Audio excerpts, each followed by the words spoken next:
بھیگی diary صفحہ number 46۔ آج رات عجیب سی بے چینی تھی۔ شام ڈھل رہی تھی، ہوا تیز چل رہی تھی اور لگ رہا تھا جیسے کوئی اپنی طرف کھینچ رہا ہو۔ میرے قدم خود بخود اس گلی کی طرف بڑھ گئے جہاں کبھی اس کا گھر ہوا کرتا تھا۔ گھر اب بھی تھا مگر وہاں کوئی رہتا نہیں تھا۔ دروازے پر پہنچا تو یک دم دل تھم سا گیا۔ وہاں کا پرانا لوہے کا دروازہ آدھا کھلا ہوا تھا، آدھا کھلا ہوا دروازہ جو برسوں سے بند تھا۔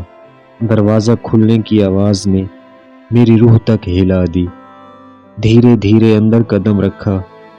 گھر ویسا ہی تھا جیسا چھوڑ کر گئی تھی، لیکن حیرت کی بات یہ تھی کہ کمرے کے ایک کونے میں ایک پرانی موم بتی جل رہی تھی جس کی روشنی اتنی مدھم تھی کہ صرف ایک چیز نظر آئی، ایک صفحہ میز پر رکھا ہوا۔ ہاتھ لرز رہے تھے، پھر بھی میں نے وہ صفحہ اٹھایا۔ اس پر لکھا تھا، تم کہتے تھے نا کہ میں تمہاری محبت بھلا نہیں پاؤں گی، مجھے زندگی بھر سکون نہیں ملے گا۔ تم سچ کہتے تھے، میں واقعی تمہیں بھلا نہیں پائی، ایک لمحہ سکون کا نہیں ملا تمہارے بعد۔ یہ الفاظ پڑھتے ہی سانسیں رک گئیں۔ یہ وہ جملے تھے جو میں نے کبھی اسے تنہائیوں میں روک کر بس ایک بار کہے تھے اور دنیا میں کسی اور کو کبھی نہیں بتائے تھے۔ دل تھام کر آگے پڑھنے لگا۔ میں واپس آنا چاہتی تھی، تم سے ملنا چاہتی تھی، لیکن دیر ہو گئی۔ تمہاری محبت سچی تھی مگر میں اس کی گہرائی سمجھ نہ سکی۔ یہ جملہ میری روح کو چیر گیا۔ برسوں سے جس اعتراف کا انتظار تھا وہ آج ایک کاغذ پر لکھا ہوا میرے سامنے تھا۔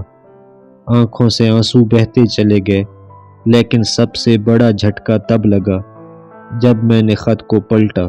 نیچے اسی کے ہاتھوں کی لکھی ہوئی تحریر میں میرا نام درج تھا، میرا وہ نام جو اس نے صرف مجھے بلانے کے لیے رکھا تھا، وہ نام جسے کبھی کسی اور نے سنا ہی نہیں تھا۔ میرے ہاتھ کانپنے لگے، آنکھیں دھندلا گئیں۔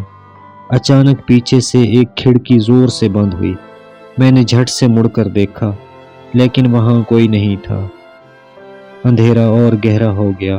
موم بتی کی روشنی دھیرے دھیرے بجھ رہی تھی اور لگ رہا تھا جیسے وہ بجھتی ہوئی روشنی بھی کہہ رہی ہو، امیدیں دم توڑ جاتی ہیں، سہارے ساتھ نہیں رہتے۔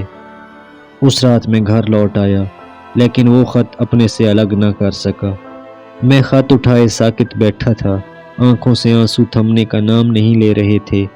اچانک دروازے پر ہلکی سی دستک ہوئی، دل کی دھڑکن رک گئی۔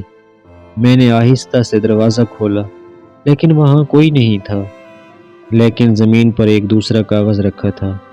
میں نے کانپتے ہاتھوں سے وہ صفحہ اٹھایا۔